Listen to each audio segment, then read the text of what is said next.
Gadis itu diikat di ruang bawah tanah, sedang kena penyiksaan yang kejam. Seorang gadis di sebelahnya yang memakai topeng menurunkan lilin dan meletakkan lilin kecil di tubuhnya. Meskipun gadis itu telah disiksa melebihi wujud manusianya, Qasim di sisinya tetap tanpa ampun. Ujung-ujungnya gadis itu disiksa hingga pingsan. Ditunjukkan jadi bentuk yang aneh. Setelah itu, gadis itu dibawa ke kamar mandi, lalu digendong oleh Qasim. Bersiap untuk memberikannya kepada pemilik di ruang bawah tanah untuk dinikmati, tiba-tiba gadis itu membuka matanya lebar-lebar. Segera mulai menyerang Qasim itu. Dalam sekejap, semua Qasim dikalahkan. Kemudian bersiap untuk meninggalkan tempat ini. Melihat gadis itu hendak kehabisan gua. Tanpa diduga, dia dipukul hingga pingsan oleh orang di belakangnya. Ternyata tukang kertas di kuburan. Tukang kertas menyeret gadis itu pulang, berniat melakukan sesuatu yang keji. Tanpa diduga, gadis itu baru saja dipukuli hingga tewas oleh salah satu tongkatnya. Sebab demi menyembunyikan kejahatannya, tukang kertas menyeret jenazah gadis tersebut ke tempat pemakaman. Berencana menggali lubang untuk menguburkannya, tiba-tiba tampak ada gerakan di belakang peti mati. Mungkin dia segera pergi ke peti mati untuk memeriksa dan tidak menemukan sesuatu yang aneh. Pada saat yang sama, sesosok hantu melintas di belakangnya, menakuti tukang kertas dan dengan cepat memeriksa sekelilingnya. Tubuh di dalam peti mati juga perlahan berdiri, tetapi ketika tukang kertas itu berbalik, tubuh perempuan itu masih terbaring di peti mati. Tukang kertas itu sangat ketakutan. Tapi setelah dia bereaksi, tukang kertas mengira itu kuburan palsu. Segera bertarung dengan iblis, tapi dipukuli oleh dua iblis itu sampai pingsan. Raja neraka ingin kamu mati dalam jam 8, siapa yang berani menahanmu sampai jam 5? Orang yang berzina turun ke wajan minyak, potong lidahnya dan potong tangannya, jangan banyak bicara. Tukang kertas saat ini tidak dapat melihat apakah dia manusia atau hantu, jadi dia bangkit dan lari. Iblis datang ke depan peti mati, tiba-tiba sebuah tangan terulur. Tapi dia sebenarnya diperankan oleh manusia, adalah kepala kru film di desa. Namun gadis tersebut ternyata adalah murid perempuannya Mok Diep yang telah hilang selama bertahun-tahun. Saat itu, Mok Diep berlatih keras setiap hari, bertekad naik panggung untuk memainkan peran utama. Namun sang master merasa bahwa dia belum cukup memenuhi syarat dan perlu terus berlatih. Suatu hari, seseorang mendatangi kru film, mengatakan bahwa dia memiliki kemampuan untuk membawa Mok Diep ke peran utama. Mok Diep sedang terburu-buru mau menjadi terkenal, jadi dia mengikutinya. Siapa sangka pria ini bukanlah hal yang baik. Bukan saja dia tidak mengajari Mok Diep bakat apapun, dia juga menggunakan rokok untuk mengendalikannya. Pada akhirnya, dia dijual ke ruang bawah tanah dan mengalami berbagai macam penyiksaan. Setelah diselamatkan, Mok Diep selalu memikirkan balas dendam. Tidak lama kemudian, kesempatan pun tiba. Selama satu pertunjukan, putra Marsal membidiknya. Jadi pada hari kedua, Mok Diep pergi ke istana untuk menyanyikan sebuah drama. Tepat ketika dia sedang menyanyikan sebuah drama, dia melihat seseorang yang ingin dia bunuh dalam mimpinya. Adalah pria yang awalnya menyakitinya. Mungkin saja pada larut malam, dia menyamar sebagai iblis perempuan dan pergi ke rumah lelaki itu. Aku mati dengan sangat tidak adil. Aku datang untuk membawamu pergi.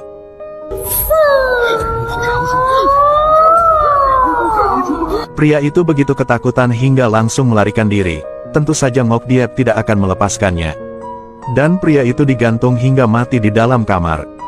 Di siang dan malam yang sama, tukang kertas juga punya masalah. Saat dia hendak menutup pintu dan kembali ke rumah untuk beristirahat, tutup peti mati di rumah sakit tiba-tiba terlepas.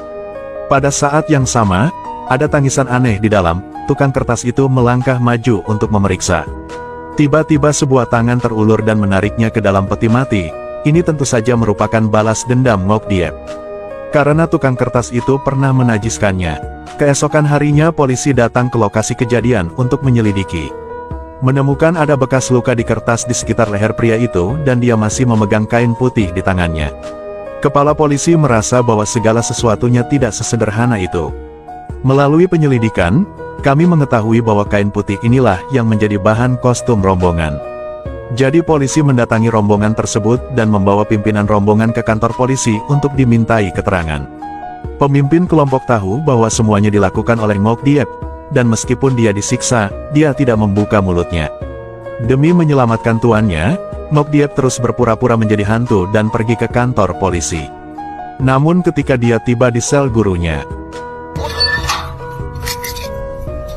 sedang menunggumu.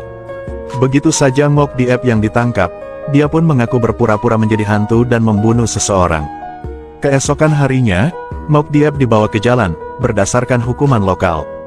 Dia harus dibuang ke sungai. Ceritanya belum berakhir, Marshal kecil itu tiba tepat waktu untuk menyelamatkannya. Ternyata dia sudah terlanjur jatuh cinta pada Mok Diep. Dia membawanya kembali ke rumahnya. Mok Diep mengungkapkan keinginannya untuk kembali mengunjungi gurunya. Bisa jadi Marshal kecil itu menyamarkannya sebagai bawahan istana Marshal Agung. Mok Diep memberitahu gurunya segalanya tentang hilangnya dia selama beberapa tahun terakhir. Di saat yang sama, dia mengungkapkan keinginannya untuk menyelamatkan gadis-gadis yang juga dipenjara di istana bawah tanah. Tanpa diduga, semuanya terdengar oleh Marshal kecil di luar, menunggu Mok Diep keluar.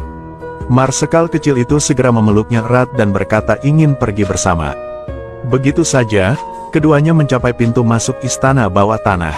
Mok Diep menemukan pemilik istana bawah tanah. Tanpa banyak bicara, mulai berkelahi. Di sisi lain, Marshal kecil pergi ke sel, tempat banyak gadis muda ditahan. Marshal kecil itu membiarkan mereka semua keluar. Di sisi lain, Mok Diep dan pemilik istana bertarung dengan sangat sengit. Tanpa diduga, keahliannya Mok Diep tidak buruk, pemilik istana sama sekali bukan lawannya. Saat itu, Marshal kecil juga berlari ke sini. Segalanya menjadi seperti ini, dia sangat tidak bahagia. Ternyata seorang Kasim.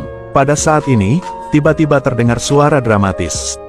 Mok Diep dan Marshal kecil mengikuti suara pencarian dan pergi ke ruang rahasia. Saat itu, Marshal juga membawa tentaranya ke sini. Begitu Mok Diep mendengarnya, dia menyadari bahwa Marshal yang memakai topeng hari itu. Ternyata semua hal yang tidak bisa diungkap itu dilakukan olehmu, Wu Cheng. Marshal segera memberikan suntikan kepada Mok Diep. Marshal kecil itu bertanya kepada ayahnya mengapa dia melakukan itu. Sang ayah berkata bahwa semuanya baik-baik saja untuk anaknya, sementara saat itu seorang wanita muncul di belakang. Adalah ibu Marshal kecil yang telah hilang selama bertahun-tahun. Dan saat ini polisi juga datang, mereka memiliki bukti kejahatan Marshal. Ternyata 20 tahun lalu, sang Marshal hanyalah seorang kepala pelayan istana kerajaan. Hanya karena dia menyukai istri ketiga, dia membunuh 13 orang kerajaan.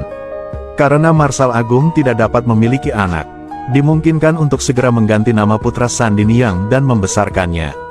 Jadi Marshal muda itu sekarang, tapi Sandiniang dikunci di ruang bawah tanah olehnya.